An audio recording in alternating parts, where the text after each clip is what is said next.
up, hip-hop fam? Welcome to another episode of Funky Friday, episode 23, I believe it is.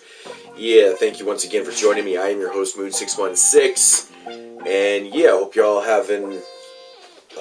had a good week. It's Friday, so getting the weekend started. Yeah, that's how we do it.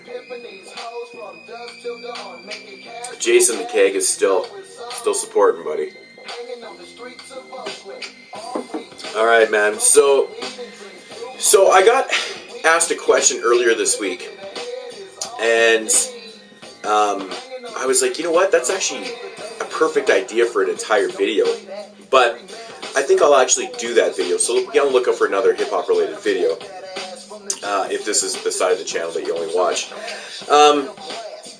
So anyways, the question was, what are some really good, summertime hip-hop albums that just are perfect to listen to underneath the sun, while you're drinking beers and stuff. And, just a bunch clicked right away. I was like, fuck yeah, that's actually a really good idea. So, anyways, I kind of took one of the albums from that list and put it into this week's Funky Friday, because I was listening to this album quite a bit, even previous to the question. I always listen to a lot of this type of stuff during the summertime. And the album in question is Ant Bank's The Big Badass. Now, I don't do a lot of, strictly West Coast albums on my Funky Friday episodes, but I grew up listening to, Oakland Funk, like Too Short, Ant Banks, the entire Dangerous Crew, Spice One, Goldie, and the list goes on, Bad Influence Clique. But yeah, so I was like, this is just so perfect. It's one of those albums that I grew up listening to and just loving it in the summertime. It's just, Ant Banks' beats are so summertime vibe, Getting into the album, this album was released in 1994, all produced by Ant Banks. It's got, of course, the features from the Dangerous Crew members. I'll run them down. The album starts out with The Big Badass.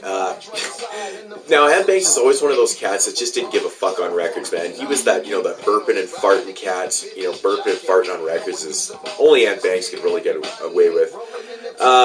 Fucking love that shit. Tequila G, man, the credits on here are so fucking dark. Tequila G has got, Spice One and Too Short on it. A little bit on the Gangsta Tip and stuff. I won't go through every song here. The song that's on in the background right now is Streets of Oakland. Fucking fantastic song. Now the song Parlin' that he did with Goldie on here, there's actually a video for that track. I believe it was the lead single off the album, and it's just phenomenal. What a great summertime track. Even the video just screams summertime. Pretty much the reason why, this type of album is such a good summertime album is because, it's from Oakland, right? It's nice as hell there. It's just summertime really all the time, so. Yeah, I think, there's not really a whole lot to say about this. Ant Banks produced the whole thing. It's that, it's that Oakland funk sound.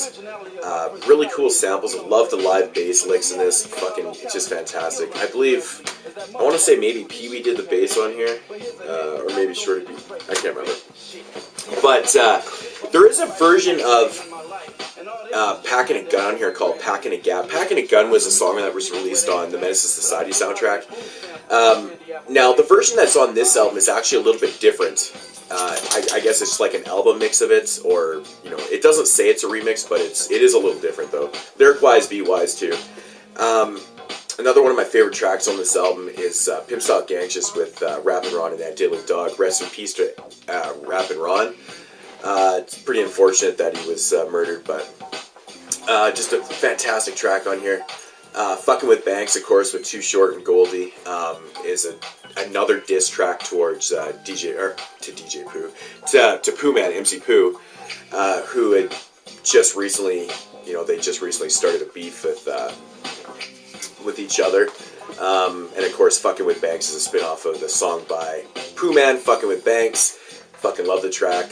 Fuck, man, this album is just full of awesome. The Drunken Fool is like the epitome of how Ant Banks isn't the greatest lyricist in the world, but, he makes his shit sound really awesome. Ant Banks, to me, always reminds me of, like, Large Pro. They're not the best MCs in the world, but their rhyme schemes and their flow works so perfect over their production. You know, it's just so perfect to me. But yeah, the Drunken Fool is playing just a perfect track of Ant Banks trying to play his pimp game. Absolutely love it. But yeah, so I don't know really what else to say about this album. I mean, if you like that Oakland funk, if you like the old Too Short, Spice One stuff from the early 90s, mid 90s, you'll fucking love this album if you've never heard this. I know most people are watching this have probably heard this album. But yeah, you know, it's just full of fantastic beats and just fun. It's just a fun album. Love it. But I highly recommend this for any time when the sun's blazing and you got a nice cold beer in your hand. So, Ant Banks, the big badass, fucking love this record. It's actually not my favorite Ant Banks album. I've just been listening to this one a whole lot. Sitting on Something Fat is probably my favorite album. But yeah, you know, I find myself listening to this one just as much. So, but yeah, anyways, Funky Friday, episode 23. Hope you enjoyed it. Kind of changed it up. Like I said, I don't do a lot of like, you know, straight west like albums like this. You know, I try to stick with a little more obscure, kind of obscure albums, and just ones that people maybe need to check out. But I mean, I'm sure most people have heard this. So, anyways, I'm blabbling on. Mood616 signing off. Thank you for watching and subscribing. Leave comments. Peace out, homies.